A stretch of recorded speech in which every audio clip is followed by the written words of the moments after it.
यीशु मन में फिर से उदास हुआ और वो कब्र पर गया जो एक गुफा थी और एक पत्थर उसके मुंह पर था। पत्थर को हटा दो। हे प्रभु, उसमें से दुर्गंध आती होगी। उसे दफनाए 4 दिन हो चुके हैं। क्या मैंने तुझसे न कहा था कि विश्वास करेगी तो परमेश्वर की महिमा देखेगी?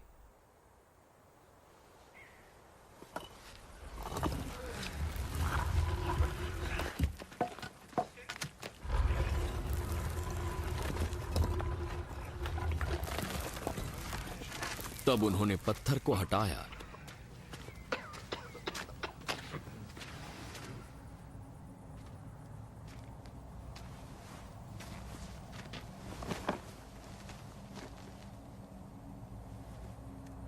यीशु ने आंखें ऊपर उठाईं।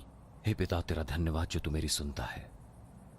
मैं जानता हूं कि तू सदा मेरी सुनता है, परंतु उनके कारण मैंने ये कहा जो यहां खड़े हैं, जिससे वे विश्वास करें कि तूने ही मुझे भेजा है।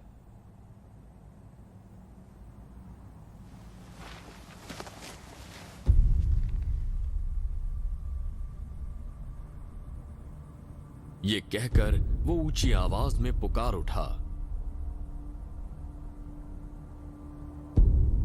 लाजर, बाहर आ जा।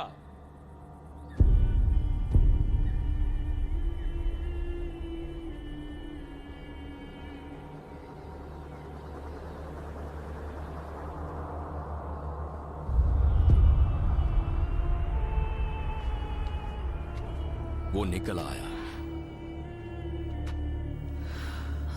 उसके हाथ पांव कफन में लिपटे हुए थे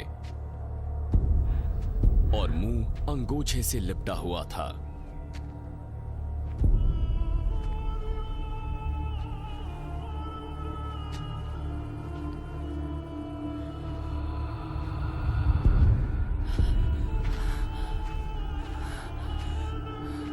उसे खोल दो और जाने दो।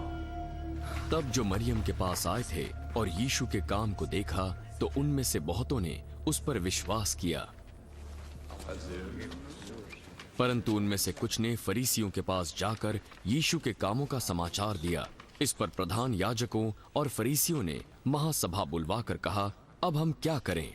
उन चमत्कारों को तो देखो जो ये व्यक्ति करता है। यदि हम उसे ये करने देंगे तो सब उस पर विश्वास ले आएंगे और रोमी आकर हमारी जगह और जाति दोनों पर अधिकार कर लेंगे।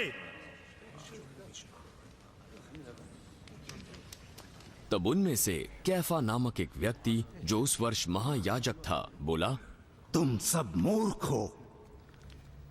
क्या ये नहीं समझते कि भला है कि एक व्यक्ति हमारे लोगों के लिए मरे और सारी जाति नष्ट ना हो? ये बात उसने अपनी ओर से न कही, परंतु उस वर्ष का महायाजक होकर उसने भविष्यद्वाणी की कि यीशु यहूदियों के लिए मरेगा और न केवल उस जाति के लिए वरन इसलिए भी कि परमेश्वर की तितर बितर संतानों को एक कर दे। उसी दिन से यहूदियों के प्रधान उसे मार डालने का षड्यंत्र रचने लगे। तो यीशु उस दिन से खुलेआम नहीं आता जाता, परंतु जंगल के निकट बसे प्रदेश में इफ्राइम नामक नगर में अपने चेलों के साथ रह पड़ा। यहूदियों का फसह पर्व था और बहुत से लोग फसह से पहले देहात से यरूशलेम को गए कि अपने आप को शुद्ध करें। वे यीशु को ढूंढ रहे थे और जब मंदिर में जमा हुए तो आपस में पूछने लगे, तुम क्या सोचते हो, क्या वो पर्व में नहीं आने वाला? प्रधान याजकों और फरीसियों ने यह आदेश दे रखा था कि यदि कोई ये जाने कि यीशु कहाँ है तो बताए, ताकि वो उसे पकड़ सकें। फसह से 6 दिन पहले यीशु बेतनिया में आया, जो लाजर का गांव था, जिसे उसने मरे हुओं में से जिलाया था।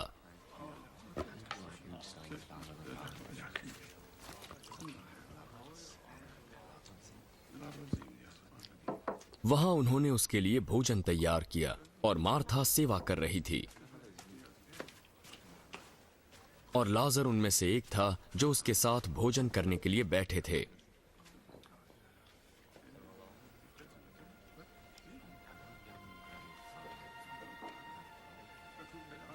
तब मरियम ने जटामासी का आधा सेर बहुमूल्य इत्र लेकर यीशु के पांव पर डाला और अपने बालों से उसके पांव पोंछे, और इत्र की सुगंध से घर सुगंधित हो गया। पर यीशु का एक चेला यहूदा इस्करियोती, जो उसे पकड़वाने वाला था, बोला, ये इत्र 300 दिनार में बेचकर कंगालों को क्यों न दिया गया? उसने ये बात इसलिए नहीं कही कि उसे कंगालों की चिंता थी, परंतु इसलिए कि वो चोर था। उसके पास पैसों की थैली थी जिससे वो चुरा लेता था। उसे रहने दो, उसे मेरे ये गाड़े जाने के दिन के लिए रखने दो। कंगाल तो तुम्हारे साथ सदा रहते हैं, परंतु मैं तुम्हारे साथ सदा नहीं रहूंगा।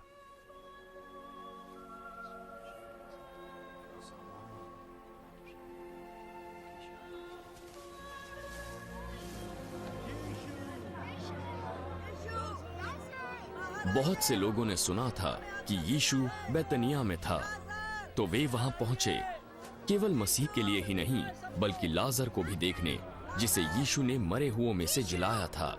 तब प्रधान याजकों ने लाजर को भी मार डालने का षड्यंत्र रचा, जिसके कारण कई यहूदी उन्हें छोड़कर यीशु पर विश्वास कर रहे थे।